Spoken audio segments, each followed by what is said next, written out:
Why was he so good in this part? Because he was. Why did you pick him?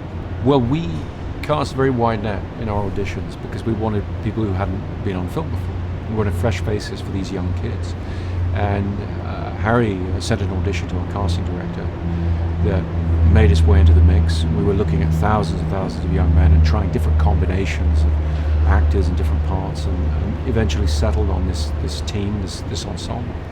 And what I saw in Harry was, well, it's my job to see it, I suppose, is the potential, you know, for truthfulness in being able to communicate, you know, truth in his performance. And I think what he's done in the film is remarkably real and subtle. And I'm really hopeful that people appreciate that and really see what he's done, because everything we're talking about in terms of human nature, in terms of how we see ourselves in this, is, I think, most importantly seen in some ways in his character. So when did you kind of realize that this specific event, or when did you kind of get interested in this specific event? As a British person, I grew up with the story. I don't even remember the first time I was told about the events at Dunkirk. But about 20 years ago, I made the trip across the channel in a small boat that a friend of mine owned, and 3 of us took the boat over in rather bad conditions. About the same time of year the evacuation had taken place. And so the reality of that, how dangerous it felt, how life-threatening, without people dropping bombs on us, without heading into an actual war zone, that cemented for me a fascination with the reality of the evacuation, with the people, an admiration for the people who'd taken part, and just a fascination with what an extraordinary story this is. It hasn't been told in modern cinema.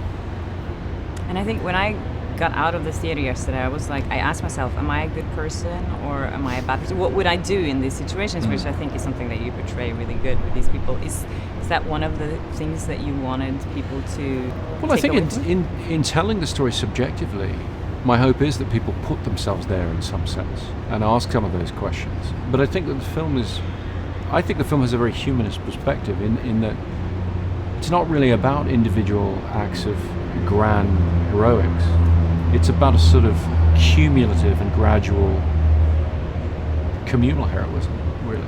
And heroism in very small, very human ways. I mean, really just the idea that true courage is demonstrated in the presence of fear. So fear being essential to true courage. This kind of messiness, really, to us as flawed human beings and how we behave in really difficult situations. I think it's why Dunkirk continues to fascinate people, and I think it always will. It's a very interesting test of the human spirit. So it's kind of different than your other movies, I would say. How did you decide on what kind of style you wanted and because these are fictional characters, right? Yeah.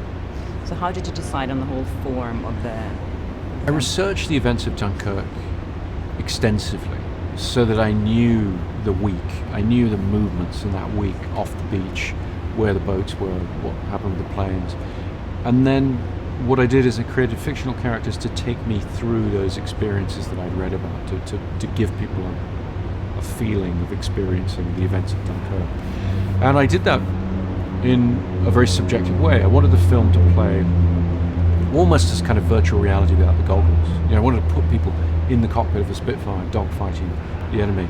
I wanted to be running along that beach with those guys in a very tactile, very immediate way.